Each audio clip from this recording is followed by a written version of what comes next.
Hello everyone, good morning. কেমন আছো তোমরা? আশা করছি সবাই খুব ভালো আছো, আর আমরাও বেশ ভালো আছি। আমি আলপনা, আমার নতুন আরও একটি ব্লগে তোমাদের সবাইকে জানাই অনেক অনেক স্বাগত আর অনেক অনেক ভালোবাসা। তো আজ হচ্ছে বৃহস্পতিবার, এখন ঘড়িতে সময় ওই 5টা 10 কি 15 হবে। আর যেহেতু গরম পড়ে গেছে, অনেকটাই ভোর ভোর ঘুম ভেঙে যায়, কারণ গরমে তো বেশিক্ষণ ঘুমিয়ে থাকা যায় না। শীতকাল হলে বেশ ভালো, তাই না? ঘুমিয়ে শান্তি, খেয়ে শান্তি, আর এই গরমের দিনে কোনো কিছুই শান্তি নেই। তো যাই হোক, সকাল সকাল উঠে পড়লাম, উঠে সংসারের বাসি কাজকর্মগুলো শুরু করে দিলাম। তো চলো বন্ধুরা, আজকে এখন থেকেই তোমাদেরকে সাথে নিয়ে আজকের ভিডিও শুরু করছি।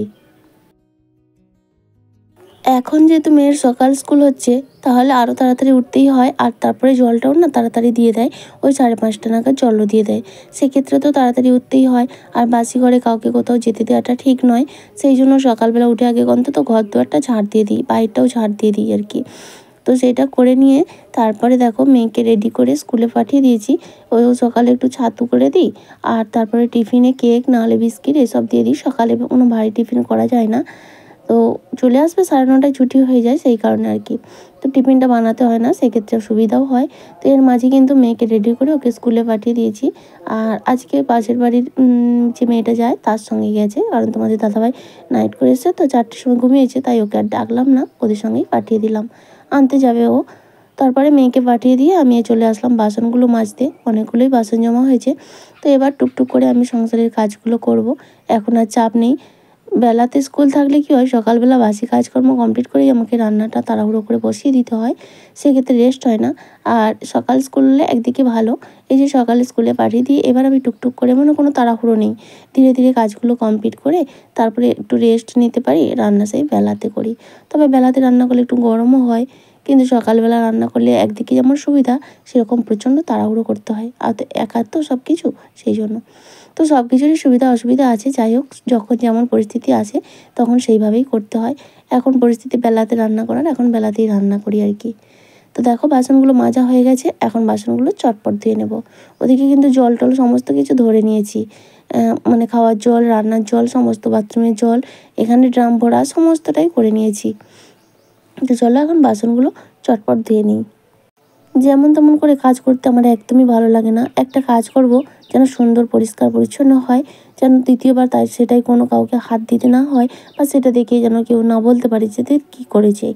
তো সেই জন্য না আমার একটা অভ্যাস, পরিষ্কার পরিচ্ছন্ন একটু পছন্দ করি আর কি। একদম নোংরা মানে এগুলো পছন্দ দিয়ে থাকতে পারি না, ভালো লাগে না এটা সব দিনই। তো যাই হোক, এই একটা কথাই আছে না, পরিষ্কার পরিচ্ছন্নতার যদি আসক্ত থাকে, মানে বলে কি অনেকে আবার এটা নেশা। তো যাই হোক, যে যেমন বলে সেরকমই। তো যদি পরিষ্কার পরিচ্ছন্নতার আসক্ত থাকে না, সংসারে যত কাজই থাক সেটাকে কষ্ট মনে হয় না, পরিশ্রম মনে হয় না, কারণ জানো তো এগুলো আমাকে করতেই হবে, এটা না করলে মানে ভালো লাগে না আর কি, এরকম। তো যাই হোক, ওদিকে বাসনগুলো মেজে নিয়ে চলে আসলাম, আর ওখানটা জায়গাটা একটু ধুয়ে দিয়েছিলাম। আর আজ যেহেতু বৃহস্পতিবার, পুরো ঘর দুয়ার তো নাতা দেবো, চেষ্টা করি সপ্তাহে 2 দিন দিতে। আর এখন তো চাপ নেই, কারণ মেয়ে স্কুলে চলে গেছে, তোমাদের দাদাভাই ঘুমাচ্ছে, কোনো কাজও নেই সেইভাবে, তাই ধীরে সুস্থে দিতে শুরু করলাম। তো ওদিকের ঘরটা পুরো দিয়ে নিয়েছি, আর এখন এই যে দুয়ারটা দিয়ে নেবো। অনেকটাই দুয়ার, তো দেখতে বেশ লম্বাই, তবে একটু দিতে অসুবিধা হয়, সেই জন্য প্রত্যেক দিন আর দিতে পারি না, তবে সপ্তাহে 2 দিন দেওয়ার চেষ্টা করি, মানে বৃহস্পতিবার আর রবিবার, যেহেতু ছুটির দিন ওই 2 দিন। তবে মাঝে মধ্যে যখন ব্যস্ত থাকি তখন আর হয় না। আর এদিকে গরম লাগছে, বীভৎস গরম তো পড়েছে, এত সকাল সকাল কাজ করলেও তবুও যেন গরম লাগছে, আসলে ছুটি দৌড়ে কাজ করছি তো, তাই ফ্যানটা ছেড়ে দিলাম। এদিকে গায়েও হাওয়া লাগছে, আর এদিকে জায়গাটাও শুকিয়ে যাচ্ছে। মাটির ঘরকে যত লাপাপোছা করবে ততই সুন্দর লাগে, আর যতই তুমি ঝাড় দাও তবু ধুলো কিন্তু কমবে না। একটু নাতা দিলে কিছুক্ষণের জন্য অন্তত বেশ ভালো লাগে, মাটির একটা সুন্দর গন্ধ বার হয়। তো যাই হোক, এদিকে দেখো 2টো ঘর, রান্নাঘর, সমস্ত পুরো দুয়ারটা, সাইকেলগুলো নামিয়ে সব দিয়ে নিয়ে এলাম। এখন আর এইটুকু বাকি আছে, এটা দিয়ে বাইরে বেরিয়ে গিয়ে যাব, আর তারপরে ফ্রেশ হয়ে নেবো। এখন স্নান করব না, তবে গা ধুতে হবে, কারণ কি যা গরম লাগছে, আর এই গরম পড়াতে না দিনে 3বার করে গা ধোয়া হয়ে যাচ্ছে। মানে দুপুরে একবার স্নান, সকালে একবার গা ধুয়ে নিচ্ছি, মানে শুধু মাথাটা ভেজাই না আর কি, আবার সন্ধ্যাবেলায় থাকা যাচ্ছে না, এত বীভৎস গরম। ছোট্ট পরিবার নামে এক আইডি থেকে দিদিভাই কমেন্ট করেছে, খুব ভালো লাগলো, সংসারের মঙ্গলের জন্য যে তুমি এত পরিশ্রম করো দেখে খুব ভালো লাগে। থ্যাংক ইউ সো মাচ গো, এইভাবেই পাশে থেকো। আসলে কি বলো তো, সংসারটা যেহেতু আমার, সংসারটাকে আমি ভীষণ ভালোবাসি। কারণ কি বলতো, এই সংসারের যা যাবতীয় তোমরা এখন দেখছো প্রত্যেকটা জিনিস কিন্তু আমার নিজের হাতে একটু একটু করে তৈরি করা এই 9টা বছর ধরে। আমি কোনো তৈরি করা সংসারে মানে অনেকে হয় না যে পুরো কমপ্লিট সংসারে এসে সেখানে সংসার করে, কিন্তু আমার ক্ষেত্রে সেটা হয়নি। আমি সম্পূর্ণটা নিজে হাতে তৈরি করেছি। আমি এসেছি একটা সংসারে, কিন্তু সেই সংসার কি বলবো, সে সংসারের মতো নয়। তো যাই হোক, তারপরে আমার যখন এই সংসারটা নিজের হলো, তখন আমাকে একটু একটু করে সমস্ত জিনিসটা আমি নিজের হাতে তৈরি করেছি। একটা বাটিও কিন্তু কারো দান দেয়া নেই, মানে কারো দেয়া নেই। সম্পূর্ণটা নিজে হাতে, তবে সবটা একদিনে করে উঠতে পারি না, একটু একটু করে এই 9 বছর ধরে তৈরি করেছি। সেই জন্যই হয়তো ভালোবাসাটা অনেক বেশি, আর সেই জন্যই এতটা যত্ন করি, এতটা পরিশ্রম করি, চাই যে আরও কিছু করতে, আরও ভালো করে আমার সংসারটা ভরিয়ে তুলতে। আর সেটা তোমরা যদি পাশে থাকো, অবশ্যই একটু একটু করে করতে পারবো। ছোট্ট পাখি নামে একটা খুব সুন্দর আইডিটার নাম। তো যাই হোক, কমেন্ট করে যে খুব ভালো লাগলো দিদিভাই, লাইক দিয়ে পুরো ভিডিওটা দেখে নিলাম দিদিভাই। থ্যাংক ইউ সো মাচ গো, এইভাবেই তোমরা পাশে থেকো। তোমাদের সঙ্গে কথা বলতে বলতে কাজ আমার অনেকটা এগিয়ে গেল। বাসি কাজকর্ম কমপ্লিট করে একটু চা খেয়ে নিয়েছিলাম। তারপরে তোমাদের দাদাভাই এখন উঠে মেয়েকে আনতে গেল, আর আমি এই যে বিছানাটা গুছিয়ে নিলাম। আর এই যে পাতলা কম্বল দুটো বিছানায় রাখা ছিল, এখন আর প্রয়োজন হবে না। যদি বৃষ্টি বৃষ্টি হয় হয়তো তখন প্রয়োজন হবে, তাই সুন্দর করে ভাঁজ করে নিচ্ছি।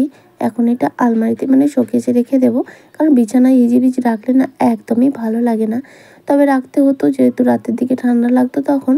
তবে এই কদিন যা গরম পড়েছে, আর এর প্রয়োজন হয় না। তখন এখন দুটো করে ফ্যান চালিয়েও কোনো কাজই হচ্ছে না। তো যাই হোক, এদিকে দেখো এই যে শোকেসটার অবস্থা হয়ে আছে, তাই এখানটা সুন্দর করে গুছিয়ে এই জায়গাটাতেই রেখে দেব, যাতে কি হয় সহজে যদি কখনো প্রয়োজন হয় বের করে নিতে পারবো। আর এই শোকেসটার মধ্যে বেশি কিছু জিনিস নিয়ে কয়েকটা বেডশিট রাখা আছে, আর কাগজপত্র, ফাইল এইসবই তো রাখা থাকে, কাপ প্লেট এগুলোই। আর ওই যে উপরে দেখছো দুটো জামা অনেক দিন ধরে রাখা হয়ে আছে কাচে, মানে কেচে রেখেছি আয়রন করার জন্য। এত গরম পড়েছে আর করতে ইচ্ছা করছে না। তো যাই হোক, তবুও দেখি সময় সুযোগ দেখে করে তারপর আলমারিতে গোছাবো। তো যাই হোক, বেডশিটগুলো সমস্তটাই নিচে রাখা ছিল, অগোছালো হয়েছিল। এখন ওপর নিচ কিছুটা ভাগ করে রাখছি, যেহেতু উপরের জায়গাটা ফাঁকা ছিল, তাই সুন্দর করে গুছিয়ে রেখে দিচ্ছি। অনেকগুলোই বেডশিট জমা হয়ে গেছে। আমার বেডশিটগুলো কী হয় জানো তো, কালারটা নষ্ট হয়ে যায়, কারণ আমাকে প্রায় দিন ধুতে হয়। আমি তো 2 দিন 3 দিন ছাড়াই বেডশিট চেঞ্জ করি, আর চেঞ্জ করলেই কাচি, সেই জন্য কালারগুলো নষ্ট হয়ে যায়। সবই কিন্তু সুতির বেডশিট, আর এই ভালো। তবে যতক্ষণ না ছেড়ে ফেলতে একদমই ইচ্ছা করে না। ওই যে প্রত্যেকটা জিনিস নিজে হাতের, তাই মায়াটাও একটু বেশি। তো জিনিসটা যতক্ষণ না নষ্ট না হয় মনে হয় না যে ফেলে দিই, কিন্তু কালারটা নষ্ট হয়ে গেলে আবার বিছাতেও ভালো লাগে না। তো যাই হোক, দেখো গোছানো হয়ে গেল শোকেসটা। আর তারপরে ঝাঁটফাট দিয়ে চলে আসলাম এই ঘরে। এই ঘরের বেডশিটটা কদিন হয়ে গেছে, তাই আজকে একটু চেঞ্জ করে নেব। তা এসে বেডশিটটা তুলে নিলাম। এই ঘরে বেডশিটটা চেঞ্জ করার প্রয়োজন হতো না, কিন্তু এখন প্রয়োজন পড়বে। কেন জানো তো, যে গরম পড়েছে, আর সত্যি কথা বলতে কি, সেই ঘরটা আমাদের এত গরম লাগে, হয়তো সবসময় সেই ঘরটা একটু জিনিস বেশি আছে, টিভি চলে, ওই কারণে মনে হয়। আর এই ঘরটা কিন্তু ভীষণ ভালো, প্রচণ্ড ঠান্ডা লাগে, মানে প্রচণ্ড ঠান্ডা নয়, মানে তুলনামূলক ঠান্ডা, বেশ ভালো। সেই জন্য বিছানাটা চেঞ্জ করে নিলাম, যে দুপুরের দিকে এই ঘরটা এসে ঘুমাবো। বেশ ভালো ঠান্ডা ওয়েদার হয়, এই ঘরটা বেশ ঠান্ডাই লাগে জানো তো। তো সেই কারণে বেডশিটটা চেঞ্জ করে নিলাম। আর এই যে বেডশিটটা, এটা সেই গায়ে দেওয়ার জন্য বের করেছিলাম, সেই থেকে আর তোলা হয়েছিল না, তাই ভাবলাম এটাই বিছিয়ে দিই। আর গরমের দিনে না সুতির বেডশিট না হলে একদমই ভালো লাগে না। আর সুতির বেডশিটগুলোর কালার নষ্ট হয়ে যায়। দেখবে যেগুলো একটু সিল্ক বা লাইলন টাইপের থাকে না, ওগুলো চকচক করে, ওগুলোর কালার সহজে নষ্ট হয় না। আমার একটা আছে ওই ধরনের, দেখছি অনেক দিন ধরে ব্যবহার করছি, কালার কিন্তু নষ্ট হয় না, কিন্তু ঘুমিয়ে আরাম নেই। এই সমস্ত বেডশিট কালার নষ্ট হলেও শুয়ে কিন্তু ভীষণ আরাম। তো দেখো বেডশিটটা কি সুন্দর করে বিছিয়ে দিলাম, আর কত টান টান লাগছে। আর আজ ভাবছি বালিশের কভারগুলো খুলে নিয়েছি, এখন আবার অন্য দুটো কভার পরিয়ে দেবো, যেহেতু শোবো বলছি দুপুরে এই ঘরটাই, সেই কারণে। আর ওদিকে মেয়ে স্কুল থেকে চলে এসেছে, তাই ওর সঙ্গে একটু কথা বলছি। এখন এবার সকালের খাওয়া দাওয়া করতে হবে। তো তোমাদের দাদাভাইকে বলেছিলাম আসার সময় চপ আনতে, কিছু আর করিনি। তো এখন চপ মুড়ি খাওয়া দাওয়া করে নেব। তো এবার বালিশের কভারগুলো সার্ফ দিয়ে ভিজিয়ে দেবো, কারণ দুপুরে জল আসলে কেচে দেবো, যা রোদের তাপ, আধা ঘন্টা হলে সমস্ত কিছু শুকিয়ে যাবে। আর সঙ্গে সঙ্গের কাজ সঙ্গে সঙ্গে করে নিলে কিন্তু ভালোই লাগে। তো এই বালিশগুলো এদিকেই রাখি, কারণ যেহেতু শোবো বলছি, ওই দিকটা মাথার দিকে ঠাকুর আছে, সেই কারণে এদিকটা পা করা যাবে না। তাই তারপরে বিছানাটা গুছিয়ে নিয়ে খাওয়া দাওয়া করে চলে আসলাম রান্নার দিকে। ভাতটা হয়ে গেছে, আজকে না দুবারের ভাত করেছি, মানে জল ঢালা ভাত, যে গরম পড়েছে। আর ভাতটা তো উনুনে বসিয়ে দিয়ে এসেছিলাম, অনেকটা ভাত তো, দুবারের ভাত, তো সেই কারণে ভাত হয়ে গেছে। আর আজকে একটু পটল ভাজা করে নিলাম, 2টো পটল ছিল। আর করব সোয়াবিন আলু দিয়ে একটু মাখা মাখা তরকারি, আর আম দিয়ে টক ডাল। এই গরমের দিনে টক ডালটা কিন্তু ভীষণ ভালো লাগে। কিন্তু আমাদের মেয়ে কোনো সবজি টবজি খেতে চায় না, তার জন্য আজকে বাধ্য হয়ে ওর জন্য সয়াবিন করলাম। নাহলে হয়তো কোনো একটা সবজি রান্না করতাম, কিন্তু ও তো খাবে না, টক ডাল দিয়েও ভাত খাবে না, সয়াবিনও খাবে না, আর পটল ভাজাও এই সয়াবিন নয় সরি, সবজিগুলোও খাবে না। সেই কারণে ভাবলাম সয়াবিন করি, সয়াবিনটা তবু খেয়ে নেবে। আর এমনি কী বলো তো, জ্বর হয়েছিল তো, একদমই খেতে পারছে না, মেয়েটার শরীর ভীষণ দুর্বল, কোনো কিছুই সেভাবে খাওয়াতে পারছি না, শুধু ঘুমাচ্ছে। তো জানি না কবে পুরোপুরি ভালো হবে, আমার যেন একদমই ভালো লাগে না। বাচ্চা কেমন চনচনে ছিল, খেলছিল, সেই বাচ্চা যদি সবসময় ঘুমায় না, একদমই ভালো লাগে না। আর দেখতে কী রোগা হয়ে যাচ্ছে, একদম ভালো লাগছে না, ভীষণ টেনশন হচ্ছে, মোটেও খাওয়াতে পারছি না জানো তো। কোনো উপায় থাকলে তোমরা প্লিজ একটু জানিও তো, কী করলে বাচ্চাটা খাবে ঠিকঠাক। একদম কোনো কিছু সেভাবে খাওয়াতে পারছি না, মানে কোনো কিছুই যে জিনিসগুলো পছন্দ করতো সেই জিনিসগুলো চোখের সামনে থাকলে একদমই খেতে চাইছে না। তো যাই হোক, রান্নাটা হয়ে গেল, এখন গ্যাসটাও মুছে নিচ্ছি। যেহেতু সেরকম কিছু রান্না হয়নি, কোনো নোংরাও হয়নি, তাই এই ভিজে কাপড়টা দিয়ে একটু মুছে নিলাম। এখন বাসন টাসনগুলো সব আগেই মেজে নিয়েছি, শুধু কড়াইটা আর গ্যাসের যে বার্নার দুটো নিলাম সেটাই ধুতে হবে। আর তারপর ওই যে বেডশিটগুলো ভিজিয়ে রেখেছিলাম সেইগুলো কেচে তারপরে স্নান করে ঠাকুর পুজো দেবো। আজ আবার বৃহস্পতিবার, ঠাকুরের বাসন টাসনগুলো সমস্ত মাজবো, তো অনেকটাই দেরি হবে। আর ওদিকে মেয়েকে কিন্তু স্নান করিয়ে দিয়েছি। MJ অধিকারী ফ্যামিলি দিদিভাই কমেন্ট করে বলেছে অনেকটা দেরি হয়ে গেল ভিডিওটা দেখতে। প্রথমেই বলি অনেক ধন্যবাদ ভিডিওটা দেখার জন্য, আর থ্যাংক ইউ সো মাচ গো, এইভাবেই পাশে থেকো। আর কী বলো তো, সংসারে আমাদের প্রত্যেকেরই কাজ, তারপর তুমিও ভিডিও বানাও, আমি জানি আমাদের প্রত্যেকের প্রচুর কাজ, তো অবশ্যই সময় করে দেখবে, তাতে দেরি হলেও কোনো অসুবিধা নেই। শম্পা সাহা দিদিভাই কমেন্ট করে বলেছে এইভাবে এগিয়ে যান দিদিভাই, পাশে আছি। থ্যাংক ইউ সো মাচ, তোমাদের এই যে এই কমেন্টটা না আমাকে এত মোটিভেট করে কি বলবো। থ্যাংক ইউ সো মাচ গো, এইভাবেই পাশে থেকো। কমেন্ট করেছে Susmita, thank you so much. আরও কমেন্ট করেছে Rupa Rana, Bong Megha, Priya blog, thank you so much তোমাদের সবাইকে। আর জানো তো, এখন দেখছি নতুন নতুন বন্ধুরাই কমেন্ট করছে, আমার আগের পুরনো দিদিভাইরা আর কমেন্ট করছে না, হয়তো আর ভিডিও দেখে না, ভালো লাগে না তাই, নাকি যদিও দেখে তাকে হয়তো কমেন্ট করে না। তো যাই হোক, এখন দেখছি অনেক নতুন নতুন বন্ধু যোগ হচ্ছে, তারাই কমেন্ট করছে। তো যাই হোক, তারপরে দেখা হচ্ছে একেবারে বিকেলে। ওদিকে কাছাকাছি করে স্নান টান করে ঠাকুর পুজো দিয়ে খাওয়া দাওয়া করে একটু ঘুমিয়ে পড়েছিলাম। আর এখন সকাল স্কুল বলে মেয়ে 4টে থেকে টিউশনে গেল, তো মেয়েকে তুলে ওকে খাইয়ে তাই টিউশনে পাঠালাম, তোমাদের দাদাভাই গেল ডিউটিতে। আর আমি তারপরে ঘরের কাজে লেগে পড়লাম, কাজগুলো সেরে একটু জমি থেকে যাব, কাজগুলো একটু জল দিতে হবে, অনেক দিন যাওয়া হয়নি, মেয়েটার শরীর খারাপ বলে যেতে পারিনি। তো আজ যেহেতু বাড়িতে এখন কেউ নেই, বাড়ি বসে লাভ নেই, তাই ভাবলাম জমির দিকে একটু যেতে হবে, জমিটা একটু পরিষ্কারও করতে হবে, অনেক ঘাস টাস হয়ে গেছে সেই কারণে। তো জামা কাপড়গুলো কাচা ছিল, সব শুকিয়ে গেছিলো, যেহেতু বৃহস্পতিবার তাই জামা কাপড়গুলো রাখলাম না, সেই জন্য আলনাটাকে সুন্দর করে গুছিয়ে ঘর দুয়ারটা ঝাড় দিয়ে নিই, তারপরে যাব।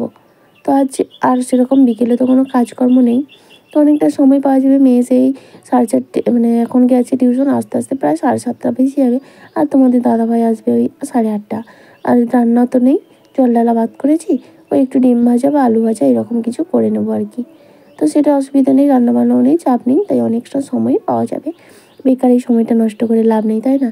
হ্যাঁ, পারলে কিন্তু আমি এখানে সেখানে দাঁড়িয়ে গল্প করে সময়টা কাটাতে পারতাম, কিন্তু তাতে কিন্তু আমার সংসারের কোনো মঙ্গল হবে না, বরং আমার একটা খারাপ অভ্যাসে পরিণত হবে। তাই আমি চাই ওইভাবে সময় নষ্ট না করে যেভাবে আমার সংসার ভালো থাকবে সেটা করতে, তাতে আমার পরিশ্রম হলেও কিছু যায় আসে না। তো সমস্তটাই গোছানো হয়ে গেল। তাহলে বন্ধুরা চলো, আজকের ভিডিওটা এ পর্যন্তই, আবার দেখা হবে। আজকের মতো বিদায়।